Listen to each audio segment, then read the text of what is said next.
what's up mga kamotor? Ito na, pahitan na natin yung brake pad natin kasi pud na. So ngayon, nakalimutan ko kanina kung paano ko siya pinaklas. Yung pinag-aralan ko ulit kung paano ko siya ikakabit. So tara, ito na. Yung gamit nga pala natin pang Honda DAF, yung sukat para doon sa likod. Single piston din yung gamit natin na pang disc brake. Tara, kapit na natin.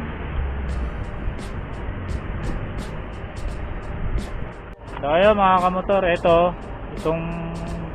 itong forma niya na to, paganto siya. Tapos push lang ng konti. Tapos ito naman, ito, yung may kanal. Dito yan, dito nakatapat sa baba. Tapos dapat magtitip. Yan. So parang medyo makapal, no? Tingnan natin kung papasok. Siguro pagka hindi pumasok to, babawas tayo ng konti.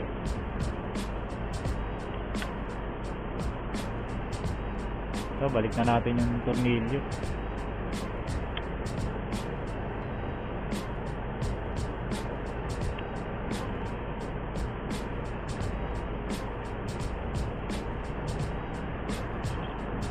Parang medyo makapal yung pinabili natin kay Buddy Irvin. Yan, siya rin yung naghahawak ng camera natin ngayon. Wala tayong dalang monopod. Ayun din, alis na si Dose. Ayun, may takbo mga kamotor. Saka bibigay din pala ako ng tip kasi kagabi may nakita akong post dun sa Facebook group ng racer ata yun. Inasisan niya daw yung ambulance na naka-siren. Siguro may pasyente. Payo ko lang din dun sa mga ibang rider tulad ko, wag na kayong pagka ganun may ambulansya, wag na kayong kumuna sa kanila, wag nyo nang asisan. Lalo na kung hindi naman ganun ka-traffic kasi may siren naman sila kayang-kaya nila yun.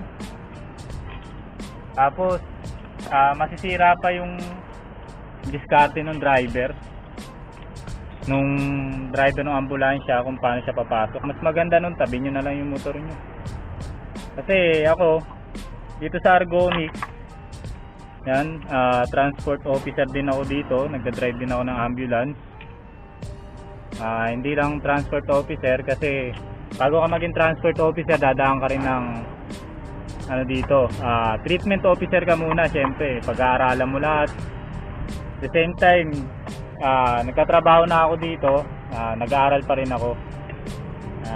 Hindi tayo titigil ng araw-araw aral. Hindi naman araw-araw syempre. Kasi kaming transport officer dito, bago kami umalis dun sa hospital, alam na namin kung anong takbo gagawin namin sa sa ambulance. Alam namin kung kailan kami magmamadali at kailan kami yung saktong saktong takbuhan lang. Ayun. Dapat sa amin dito mga transport officer, alam namin kung ano yung case ng pasyente namin. Saka may mga code kami dito, may code 1, code 2, sa code 3 na sinusunod namin sa protocol namin. So ayun mga kamotor, kapag nakakita kayo ambulance na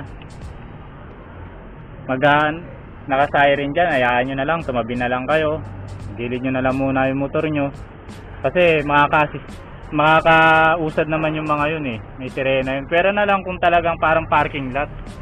Ito nangyari sa akin yun isang beses sa EDSA, parang parking lot buti na lang may highway patrol na nakamotor, yun, message niya ako.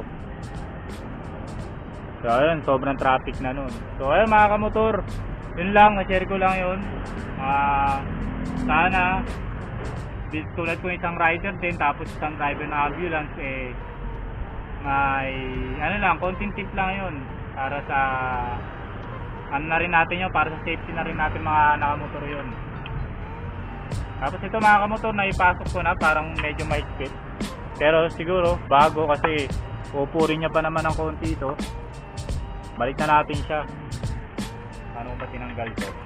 Siguro na paano tinanggal eh, pero alam ko dito to. Ayan.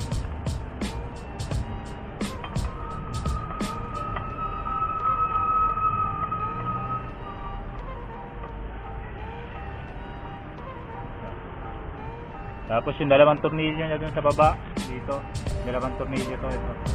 Yung kakapit mismo dun sa pinaka, ano natin.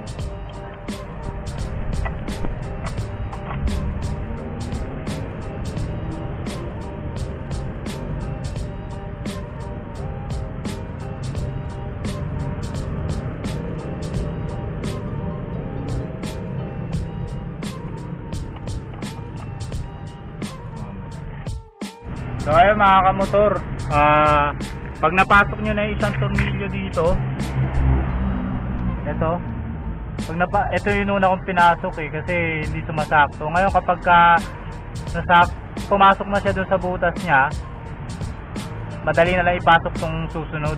Basta na ipasok na yung isa ron, madali na pumasok yung isang isa pang tornilyo niya mga kamotor. So teka lang, ikakabit ko lang, higpitan ko lang, tapos titingnan natin kung ano bang nito. Siguro bago, kasi siguro sa bago na to eh medyo makapal, medyo ukurin niya lang muna siguro ng konti. Pero patok naman.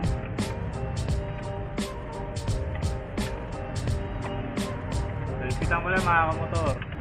So ayun, what's up mga kamotor, na kabit na natin. Nawala na yung ingay. So siguro check nyo rin yung mga unit nyo, yung mga plate nyo sa likod. Sa mga meron naririnig ng langis-ngis dyan o parang umiingay sa bandang likod, baka mamaya brake pad nyo na yun. Ayun sa akin, ubos na eh, bakal sa bakal na eh. Natitira na lang doon may yung pinakabutas, pinagkapitan, yun na lang yung mga natitirang may pad. O yun, ito natin.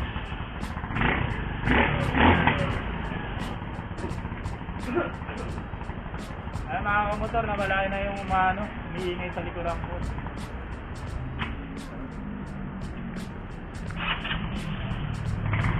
Pag umaandar, wala na.